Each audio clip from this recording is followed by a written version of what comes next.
lovelies. So I'm inspired today to talk with you more about working with square decks. I got re-inspired with this topic when I received from the good folks at US Games my copy of Ari Weisner's Trinity Tarot, this is a 3-inch by 3-inch square deck. It's very schematic. Most of the images he uses are elements he's taken from the Waite-Smith iconography, although not 100%. And he has some image elements that are just fascinating and powerful, like his use of the key, which is repeated throughout, and the key and the red thread. We see that in a bunch of different cards. Here you see the red thread as part of the victory wreath and the Six of Wands. Anyway, this is a really strong reader. I don't have Ari's Transient Light Tarot. If I could find a indie version of it, I would snatch it up in a minute. I missed it when it was out in indie, and just haven't caught up with it yet. I don't necessarily love the palette of this deck, but I do find it really smart, and the squareness of it and the way that opens up a reading approach that's really unique, because you don't just have, is the card upright or reversed? You also have, is it left? Is it right? And then as you start to lay cards out in a spread, directionality becomes really interesting, and all these options open up. So working with Ari's deck, having some really powerful and fascinating readings with this deck, got me wanting to go back to my square Rider-Waite-Smith deck, which I made a few years ago after seeing Veronica Jude's work on square decks.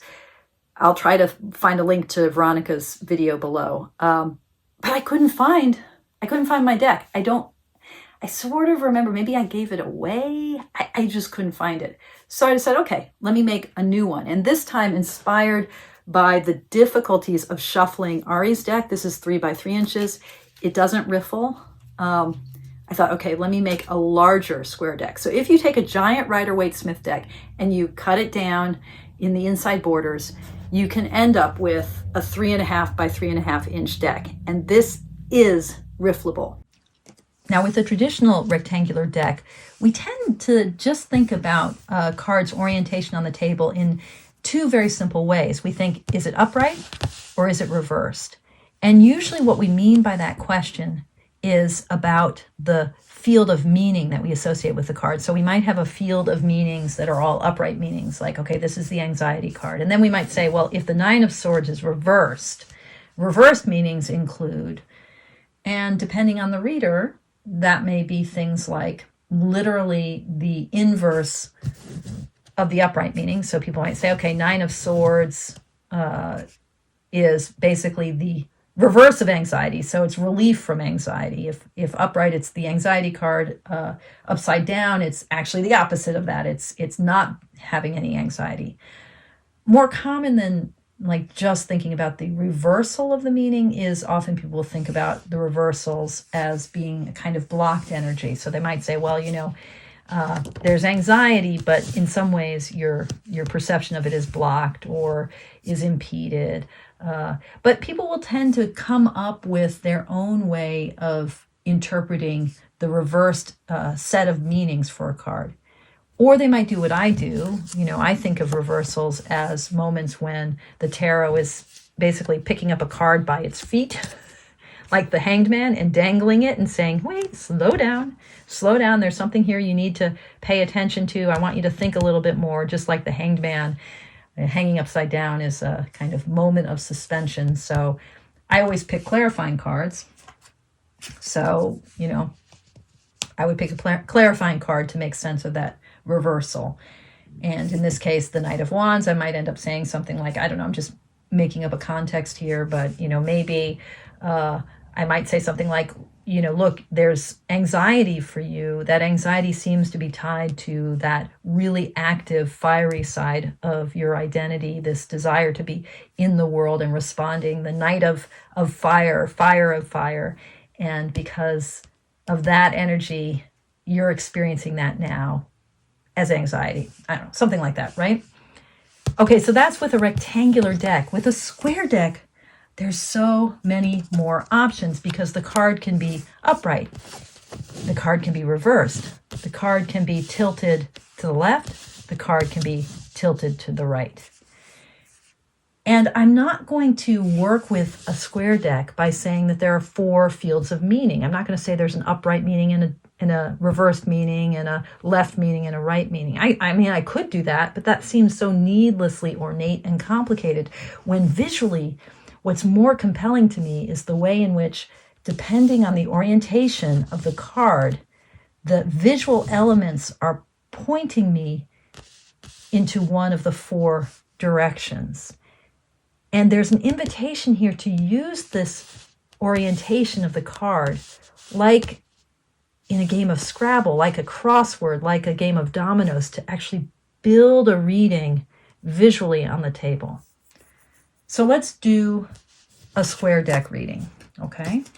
And I'm just going to ask, I'm going to do one of my very open-ended readings. And, with a deck dialogue, I usually start with just 1 card.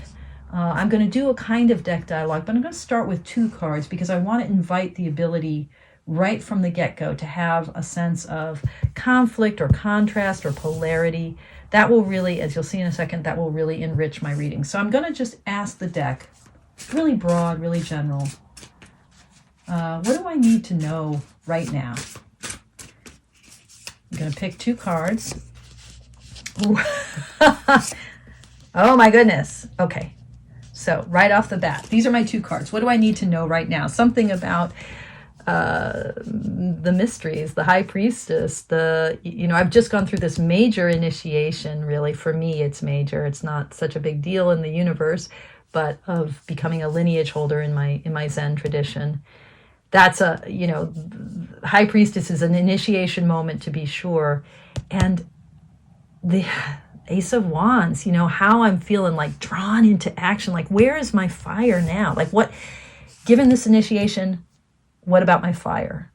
That's the question I think that the deck is posing me. And what I love about this is it's the Ace of Wands is pointing straight toward the priestess, right? See how that visual element is so strong? And that's inviting me now to use the priestess as a tool toward building a reading this way. And I'm going to kind of recap what I've seen here, the way I do in a deck dialogue, where I kind of paraphrase what I think I've read, and then I invite the deck to give me more information. I'm going to pull 1 more card. Now, if the Ace of Wands had been pointing this way, I might be invited to place 2 cards, okay? And if it were pointing this way, I also might be invited to point 2 cards. But this way suggests to me, see the wand pointing out, the queen kind of direction, her gaze is looking that way, as it were. The card is orienting toward the left. This to me suggests, okay, maybe there's things going in different directions here. Maybe my energy in the world is going in a way that's different from where the high priestess is going. But that was not what I drew. I drew this, okay? So I'm thinking that my energy in the world, that kind of wand's fire, is related to this moment of initiation. And now I think the question is, so what do I do with my fire given this initiation? Is that the question? Ooh. And I have gotten Temperance. So Temperance card is for me a card that's so much about practice. So are you saying that this is practice, practice, practice? Just keep mixing the water, blending my energies? These are 2 very powerful cards, both major arcana. Are you saying find a kind of stability now with practice? Are you inviting, I guess I want to say, are you inviting more formal practice? And I think the cards are inviting me to continue spreading this way. And now I have the Page of Pentacles. Okay, so just mindful. Be grounded in this. I think you're saying yes. Now, these 2 cards, the central figure is just facing front. So I built moving down. This card, he's looking this way. So I'm going to build this way and just see where that goes. There's I mean, this is completely intuitive. There's no rules here, but I hope the choices I'm making make sense. With these cards, I felt like I just needed to continue.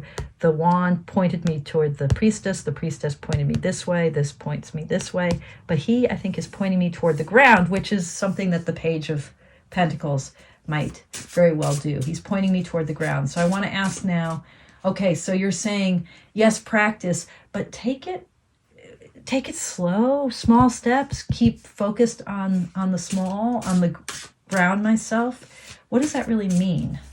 How do I ground myself? Ooh, Queen of Swords. Queen of Swords, and her sword is pointing down. Oh, okay. All right. So I am always the Queen of Swords. I know that about me. So you're saying, are you saying I kind of have to bury this sword? It's pointing toward the ground. I have to find a way for that that kind of melancholic but sort of forceful side of myself, that I have to find a way to anchor that. Is that what you're saying? Oh, yes. I think that is what you're saying. You're giving me the Ace of Pentacles here. And this hand is, the pentacle is facing this way. The hand is kind of facing, I feel like I need to pull one last card. I would love to end up with an upright card, but I might not. But that might be the place where I want to end. Okay, so yes, grounding myself. How do I ground myself? I need to plant that sword, that activity of my mind, but how do I ground myself? Oh, okay. Balance. Yeah. Okay. So this moment of initiation leading me toward practice, a practice that's about sort of slowing down and being more grounded. And then the Queen of Swords part of me needs to really be in the earth. And this needs to be a very gentle, integrative process. I love how the Two of Pentacles recalls temperance, but at a much more grounded level, much smaller, much lower case, not quite so, big and angelic. This is like, no, just one thing and the next thing, one foot, the left foot, right foot and left foot, 1 foot at a time, taking steps. Okay. So this is the practice. I don't know. What do you think? To me, this feels very intuitive and very alive. And I wonder if I've described it in a way that makes sense. Would love to hear your thoughts. So yeah, and would love for you to explore and play with it and let me know what you encounter. Okay, toodles.